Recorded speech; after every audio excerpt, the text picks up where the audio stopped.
We all think differently. And as our different ways of thinking collide, so we are here left to debate. Despite me saying not to label me emo because my dark art style is just a way for me to cope with depression, and I'm more complicated than just a label, there are still a few people who argue that they can call me emo because I act like one. That only makes me question how we think differently. So am I emo? Am I not? You have 5 seconds to choose which one is correct before I reveal the answer. In fact, both are correct. The reason is that there are different ways of thinking: social, moral, concrete, and abstract. Social reasoning says that you're emo because that's your social identity. Moral reasoning says you're not emo just because you need to express. Concrete reasoning says that you're emo because of your looks and actions. And abstract reasoning says that you're not emo because we're too complicated to be defined. I found some people missed the abstract representation of the original video when they said I can't blame others for labeling me, despite blaming not meaning to be present. For the character I told not to label me is my guilt demon I've struggled with due to childhood bullying. But that's alright, as it brings up a few interesting arguments. Thank you for allowing me to think deeper on this subject. That is what we call people that act like this. This is an example of social and concrete reasoning, classifying people to better understand them.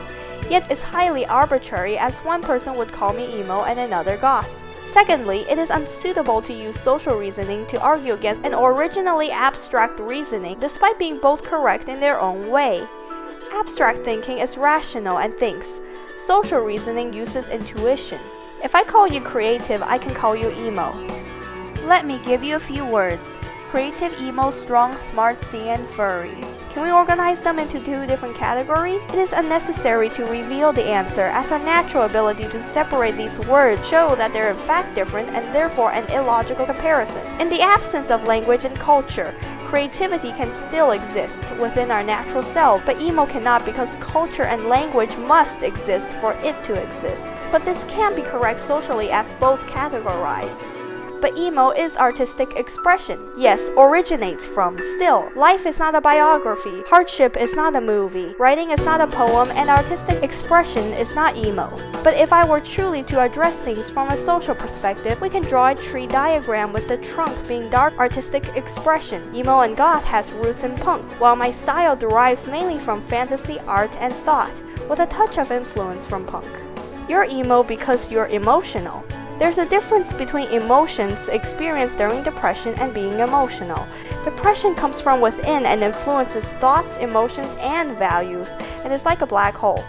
Emotional reactions come from outside and are brief reactions to outside forces, and it's like a roller coaster.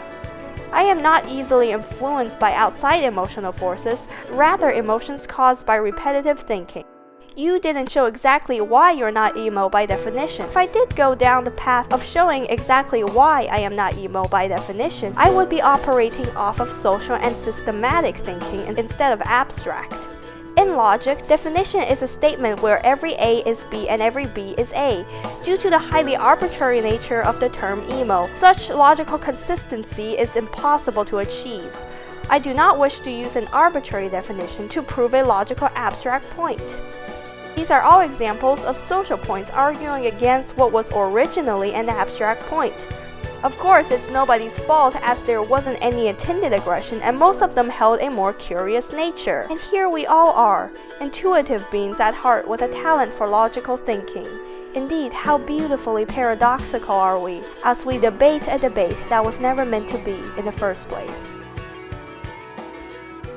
Thanks for watching, and a shout out to RageWolf AJ for this fan art.